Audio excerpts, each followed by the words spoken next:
Hello, good morning dear student. Welcome to our channel Gayatri school सांचो। आज अपन chapter fourth electric capacitance विद्युत धारिता का लेक्चर नंबर 2 है। आज अपन पढ़ेंगे चालक की धारिता। अब चालक की धारिता का मतलब होता है धारण करने की क्षमता। कैपेसिटेंस धारण करने की क्षमता।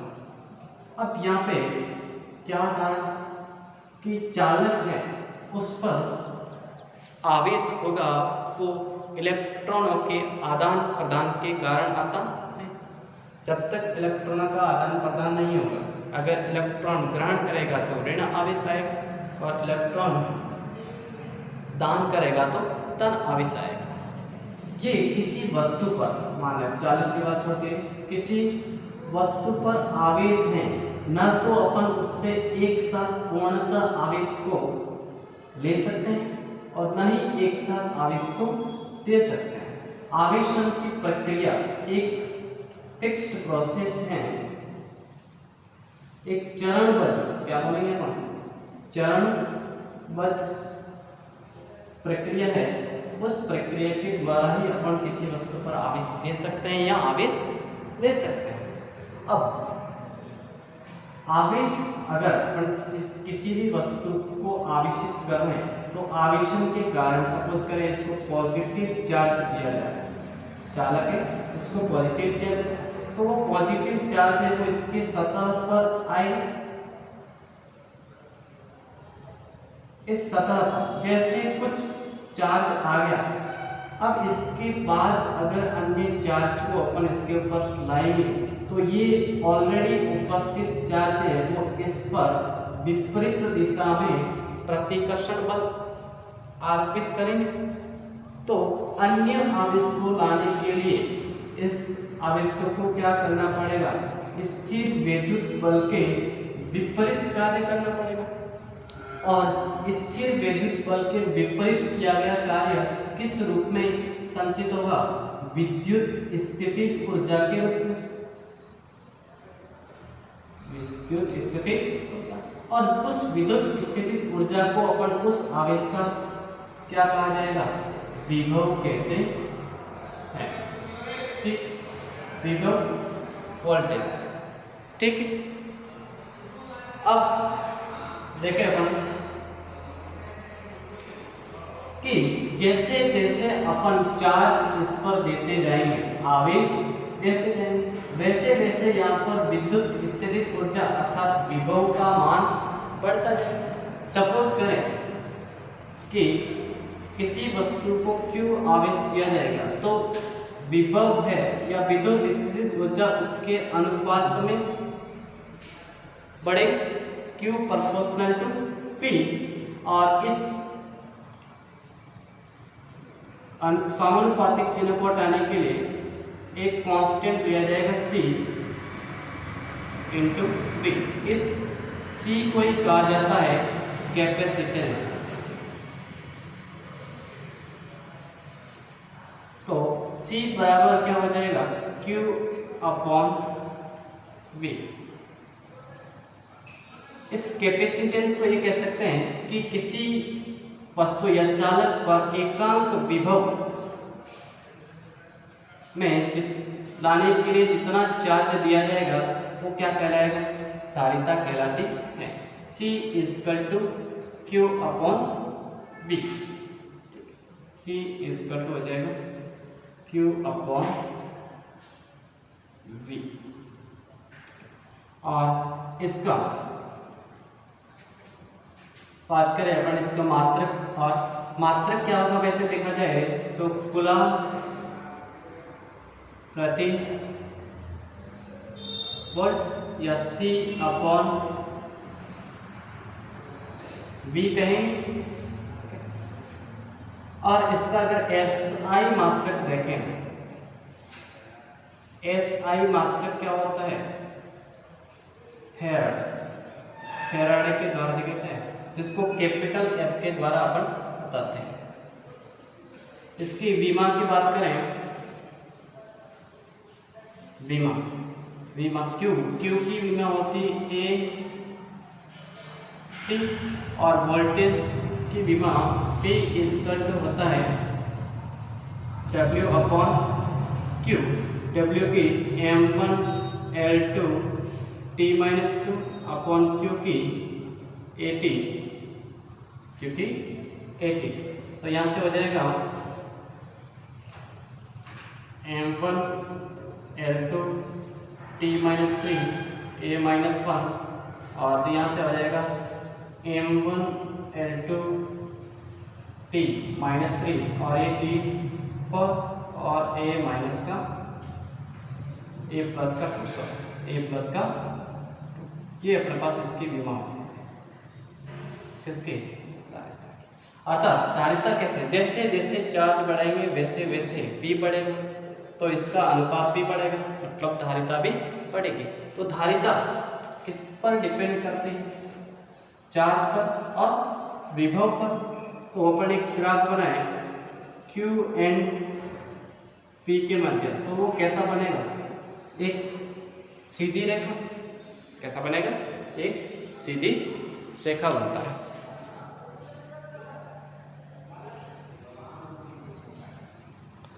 अब देखें Q प्रोपोर्शनल टू V, अगर इसका ढाल ज्ञात किया जाए एंगल थीटा, तो अपन क्या होगा कि tan थीटा बराबर Q अपॉन V, इसी को ही कहा जाता है C।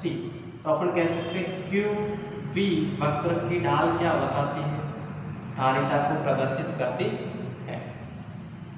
तो और भी एक इसकी परिभाषा दे धारिता की, कि किसी भी वस्तु पर आवेश की वह मात्रा जो विभव एकांक विभव में वृद्धि के लिए आवश्यक होती है, वह क्या कहलाती है?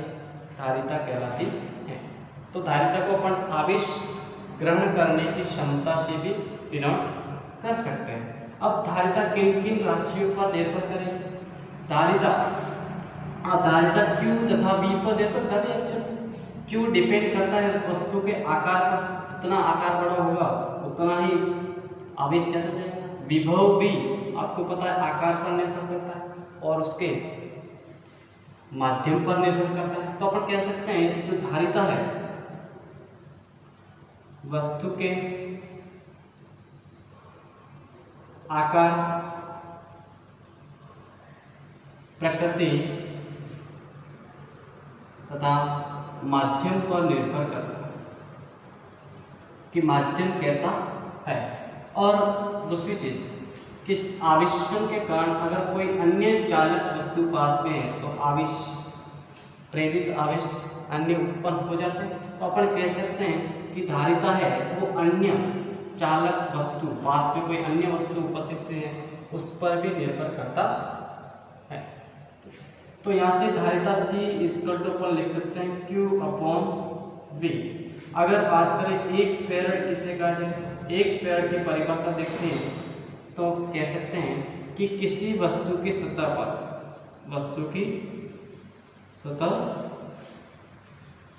पर 1 वोल्ट विभव उत्पन्न करने के लिए यदि 1 कूलम्ब आवेश हो तो उस वस्तु की धारिता होगी वो 1 फेरड की होती है। मतलब Q equal to 1 coulomb and V equal to 1 volt, 10 F equal to अपने पास कह सकते हैं 1 या C इक्वल टू 1 फेरड। अब फेरड के अंदर अपन फेरड धारिता का बहुत बड़ा मात्रक होता है। वो कैसे होता है आपको बताएंगे। फेरड को अपन माइक्रो फेरड भी लेते हैं, नैनो फेरड भी लेते हैं और पिको फेरड के रूप में लेते हैं। माइक्रो का मतलब होता है 10⁻⁻6 फेरड, 10 और 10⁻⁻6 फेरड और पिको 10⁻12 फेरड, छोटे मात्रक। धारिता आवेश ग्रहण करने की क्षमता क्या कहलाती है? धारिता कहलाती है। तो ये चीज अपने पास होगी। अब विलगित, कोई भी विलगित चालक है और उसकी धारिता अपन बात करें, विलगित चालक की धारिता आवेश की उपस्थिति पर निर्भर नहीं करती है और विभव में वृद्धि पर भी निर्भर नहीं करती। तो अब देखते हैं अपन विलगित चालक की धारिता।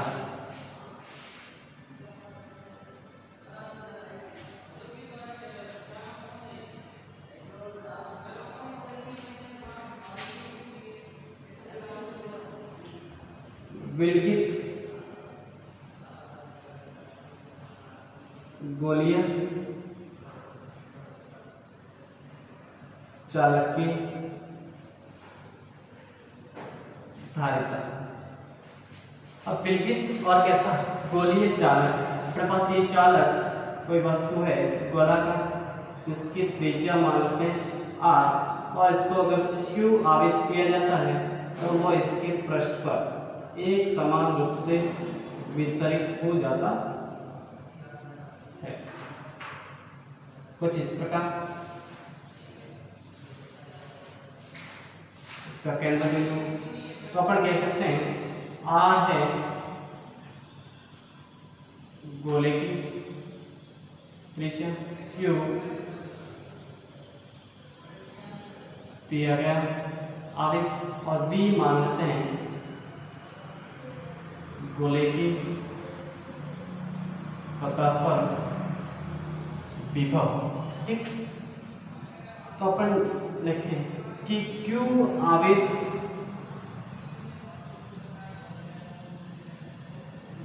देने पर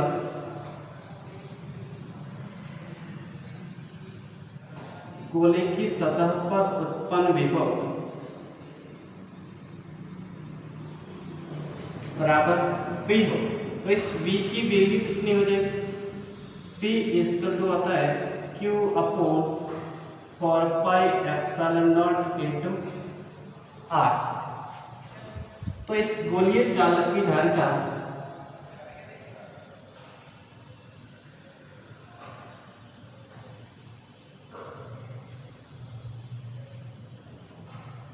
C इक्वल टू हो जाएगा Q upon V, it mean C equal to Q upon ये हो जाएगा Q 4 pi epsilon not into R and Q से Q कैंसिल कर तो धारिता C इक्वल टू क्या आएगा 4 pi epsilon not into R। तो यहाँ से क्या पता चल रहा है कि विलगित चालक की धारिता है वो उसके आकार पर निर्भर करेगी, जितना आकार बड़ा होगा उतनी ही धारिता अधिक होगी।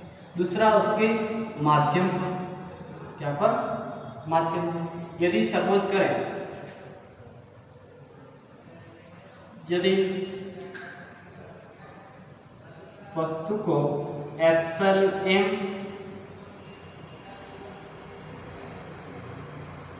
विद्युतशीलता वाला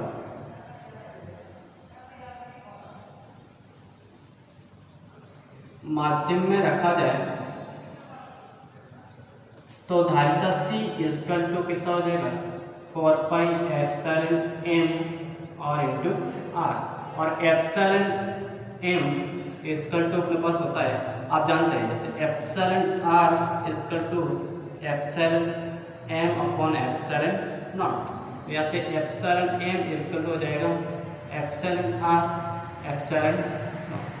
तो यहाँ से C इक्वल टू हो जाएगा 4 pi epsilon not epsilon R into, या C इक्वल टू अपन लिख सकते हैं या माध्यम की इसको Cm लिखें, Cm तो हो जाएगा C इंटू एप्सिलॉन R। यहाँ से एप्सिलॉन R परावर्तकता बराबर Cm अपॉन C। तो यहाँ से परावर्तकता क्या होगा कि किसी माध्यम की धारिता अपॉन दीर्घवृत्त में वस्तु रखने पर धारिता का अनुपात पराविद्युतांक होता। तो यहाँ से डायरेक्ट एप्सिलॉन R से अपन गुणा करेंगे तो अभी तो गोलीय चालक की धारिता किस पर निर्भर करेगी? उसके आकार, और दूसरा उसके माध्यम पर निर्भर करती है। ठीक,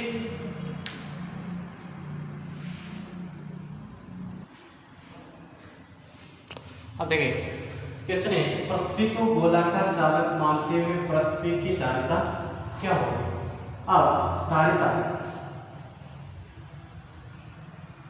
C equal to 4 pi epsilon not into R।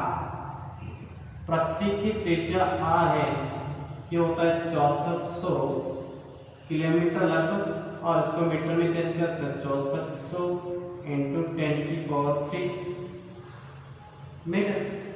अब दूसरा धारिता ज्ञात करने के लिए तो C इक्वल टू अपन इसको ऐसे लिखे R अपॉन, इसको लिखा जाए 1/4 पाई एप्सिलॉन नॉट। ये क्यों लिखा, क्योंकि 1/4 पाई एप्सिलॉन नॉट की वैल्यू होती है 9 इंटू 10⁻⁹। क्या आसान देखिए, तो C इक्वल टू हो जाएगा R 6400 इंटू 10⁻³ अपॉन 9 इंटू 10⁻⁹। तो ये वैल्यू लगभग अपने पास आएगी 0.711 इंटू 10⁻⁻, 0.711 इंटू 10⁻³ फेराड। ठीक, ये अपने पास। अब ये क्वेश्चन था नॉर्म। इस क्वेश्चन इंपॉर्टेंट है कि 1 फेराड गोलीय चालक की धारिता के लिए चालक का आकार क्या होना चाहिए। तो यहाँ पे C की वैल्यू दे रखी है 1 फेराड। आपको चालक का आकार मतलब उसकी त्रिज्या ज्ञात करना है। तो धारिता C equal to 4 pi epsilon not into R। तो R इक्वल हो जाएगा C upon 4 pi epsilon not. C की वैल्यू 1, तो R equal to 1/4 pi epsilon not, और 1/4 पाई एप्सिलॉन की 9 इंटू 10⁻⁹। इसका अर्थ है कि 1 फेराड अगर धारिता रखनी हो तो चालक का आकार 9 इंटू 10⁹ मीटर, अर्थात बहुत बड़ा आकार होना चाहिए। इसका अर्थ है कि 1 फेराड जो धारिता है वो धारिता का बहुत बड़ा मात्रक है, बहुत बड़ा मात्रक। इसलिए अपन इसको छोटा के लिए माइक्रो फेराड, नैनो फेराड या जनरली पिको फेराड का इस्तेमाल किया जाता। तब 1 फेराड धारिता का बहुत बड़ा मात्रक होता है। ठीक है, ऐसा क्वेश्चन एक और करते हैं।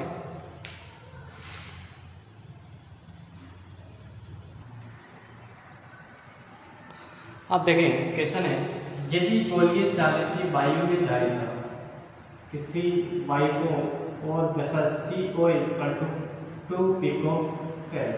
P याद करें, यहाँ पे छोटा p है, F बड़ा कैपिटल है। इसको माध्यम में रखने पर इसकी धारिता CM equal to 12 pico farad है। तो माध्यम का पारा विद्युतांक अर्थात एप्सिलॉन R ज्ञात करना, पारा विद्युतांक ज्ञात करना। विद्युत क्षेत्रता पूछता तो एप्सिलॉन है, ये एप्सिलॉन क्या पूछा, एप्सिलॉन R। आप जानते हैं कि माध्यम में रखने पर तो अपने बता दिया था एप्सिलॉन R इक्वल टू होता है धारिता कि उसको माध्यम में रखने पर धारिता तथा निर्वात में धारिताओं का अनुपात। तो CM 12 pico farad upon 2 pico farad, तो माध्यम का परिवर्तन कितना हो जाएगा 6। तो इसका मान कितना है 6। अब इसी प्रकार दूसरा क्वेश्चन है कि 2 भिन्न भिन्न त्रिज्या के, एक त्रिज्या इसका R1 और इसका त्रिज्या R2 है, समान आवेश, इस पर भी आवेश क्यों है, इस पर भी क्यों है। तो इनके विभवों का अनुपात, ये विभव V है, इस पर V2 है, V1 अपॉन V2 दे रखा है 1 अनुपात। तो C1 धारिता इसकी C2 माना, तो C1 अपॉन C2 का अनुपात क्या होगा। तो आप जानते हैं C equal to Q upon V। अगर Q कांस्टेंट है दोनों में तो मैं लिखता हूँ C proportional to 1 upon V। It mean C1 upon C2 बराबर V2 अपॉन V1। तो C1 अपॉन C2 बराबर इसका उल्टा हो जाएगा, तो 2 अनुपात 1, तो C1 अनुपात C2 इक्वल टू 2 अनुपात 1। तो ये अपने पास हो गया चालक की वेल के चालक की धारिता किस पर, उसके आकार पर तथा माध्यम पर निर्भर करती। अब आगे क्या पढ़ेंगे कि अगर धारिता बढ़ानी हो तो क्या करना पड़ेगा, अपन को आकार को बढ़ाना पड़ेगा। आकार को कितना बढ़ाएगा, आकार भी किसी वस्तु का बढ़ाना एक लिमिटेड कंडीशन तक ही बढ़ा सकते हैं, उसके पश्चात नहीं बढ़ा सकता। अब आकार को कम रखते हुए अपन धारिता का मान बढ़ाना है, तो धारिता को बढ़ाने के लिए अपन क्या करेंगे, एक तो विभव को कम कर सकते हैं, विभव को कम करके धारिता बढ़ा सकते हैं। और इसी पर आधारित एक युक्ति है धारिता कैपेसिटर, संधारित्र और संधारित्र के सिद्धांत के बारे में अपन अगले वाले लेक्चर के अंदर पढ़ेंगे। ठीक, तो आज अपन ने क्या पढ़ा, चालक की धारिता। चालक की धारिता क्या होती है कि आवेश धारण करने की क्षमता, और ये किस रूप में ग्रहण करेगा, विद्युत स्थितिज ऊर्जा के रूप में। जितना चार्ज अपन देंगे उसी के अनुपात में उस पर विभव उत्पन्न होगा। तो Q प्रोपोर्शनल टू V और C equal to Q upon P। एकांक वस्तु के एकांक विभव में वृद्धि करने के लिए जितने चार्ज की आवश्यकता होती है वो क्या कहलाती है, धारिता कहलाती है। और धारिता का मात्रक क्या था, फेरेड, जो बहुत बड़ा मात्रक है। ठीक है, आज के लिए इतना काफ़ी है। और कल अपन संधारित्र और संधारित्र के सिद्धांत के बारे में पढ़ेंगे।